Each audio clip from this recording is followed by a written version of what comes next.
pada pertemuan kali ini kita akan membahas tentang cara menentukan jarak dua titik dalam ruang berdimensi 3. Nah, sebelum masuk ke materi ini, kita harus kembali mengingat tentang pengertian atau definisi jarak, ya. Jadi jika kita bicara tentang jarak, maka sebenarnya kita akan mencari panjang lintasan yang menghubungkan objek, ya, atau menghubungkan kedua objek dengan syarat lintasan itu adalah lintasan yang paling pendek.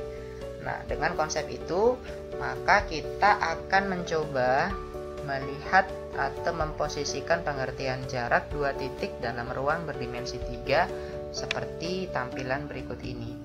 Nah, saya memiliki dua buah titik, yaitu titik P dan titik R.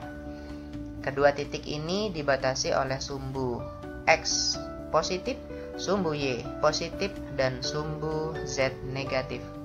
Nah, masing-masing titik dengan koordinat X1, Y1, Z1 untuk titik P dan X2, Y2, Z2 untuk titik R.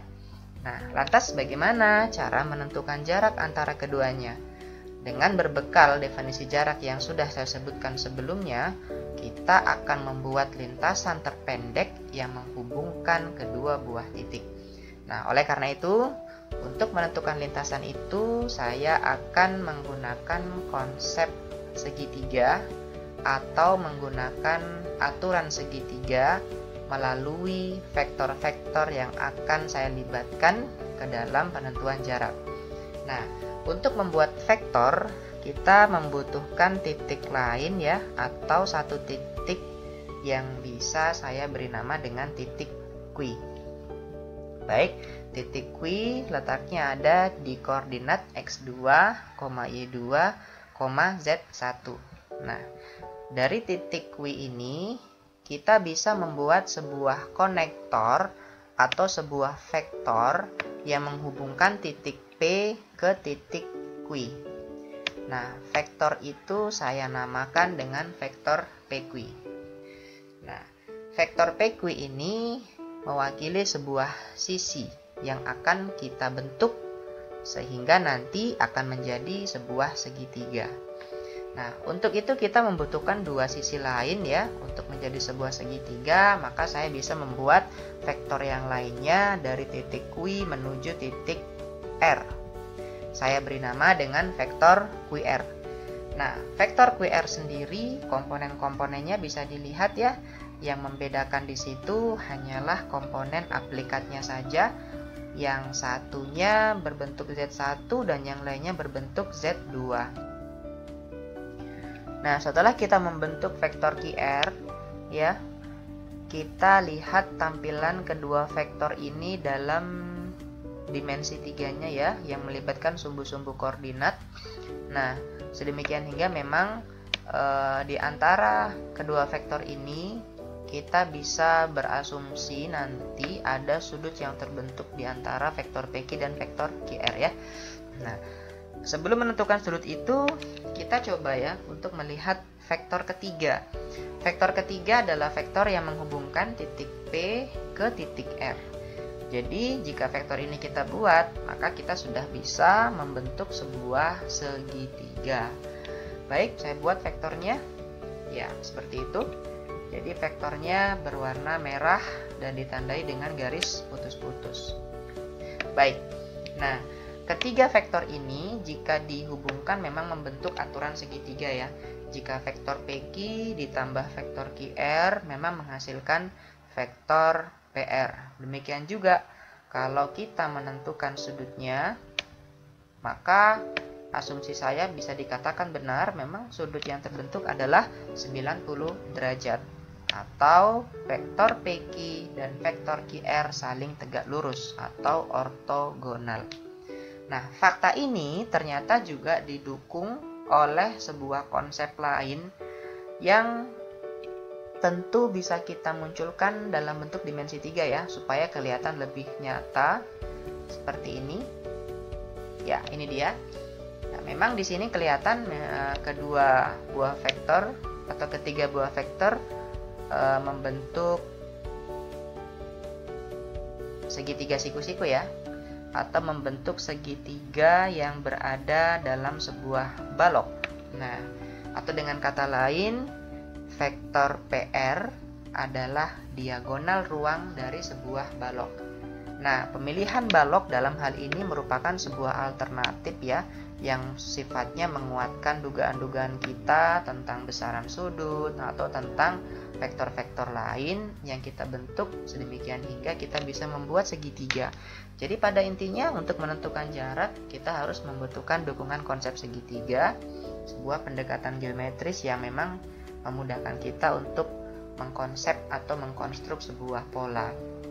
Nah, dari model ini kita semakin yakin bahwa memang sudut yang terbentuk di sini pada sudut Q memang 90 derajat ya. Karena memang sesuai dengan sifat balok bahwa pertemuan antara rusuknya antara panjang diagonal bidang atap dengan rusuk tegak pada salah satu sisinya 90 derajat. Nah, setelah kita gunakan konsep ini, maka selanjutnya kita akan menghilangkan bentuk baloknya. Nah, kita akan kembali ke tampilan 3 dimensinya seperti ini. Nah, setelah memunculkan bentuk-bentuk geometris, sekarang kita akan menganalisis bentuk ini berdasarkan bahasa aljabar atau menggunakan bahasa analitik. Baik, setelah kita membuat sebuah segitiga siku-siku ya, berarti kita akan mencoba menentukan panjang setiap sisinya, baik sisi yang berwarna biru maupun sisi yang berwarna merah atau sisi miringnya. Untuk itu kita akan lihat komponen-komponen titik yang membentuknya. Yang pertama, sisi PQ. Sisi PQ dalam hal ini diwakili oleh vektor PQ. Nah, untuk menentukan panjang vektor PQ, kita cukup menentukan akar dari komponen-komponen skalarnya.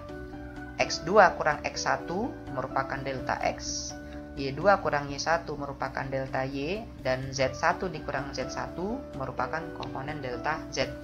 Sehingga jika proses ini kita teruskan, kita akan memperoleh bentuk seperti yang muncul di sebelah sini ya. Jadi untuk mencari panjangnya, kita tinggal menarik akar ya, seperti itu. Langkah selanjutnya adalah menentukan panjang vektor QR ya. Vektor QR merupakan vektor yang tegak lurus dengan vektor PQ, sehingga kita bisa menuliskan bahwa panjang vektor QR adalah akar dari pangkat 2 setiap komponen-komponen skalarnya.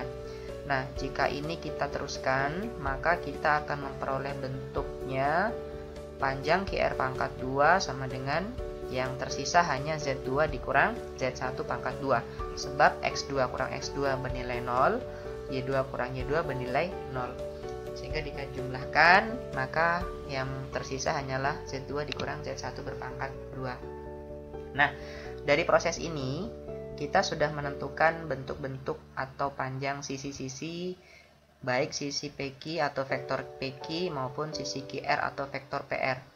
Langkah yang berikutnya adalah, karena ini sebuah segitiga siku-siku, maka kita bisa menerapkan dalil Pitagoras ya, sedemikian hingga panjang vektor PR dalam hal ini adalah sisi miring pangkat 2, itu tidak lain adalah panjang vektor PQ berpangkat 2 ditambah panjang vektor QR berpangkat 2. Jika kita uraikan, maka kita memperoleh bentuk sebagai berikut.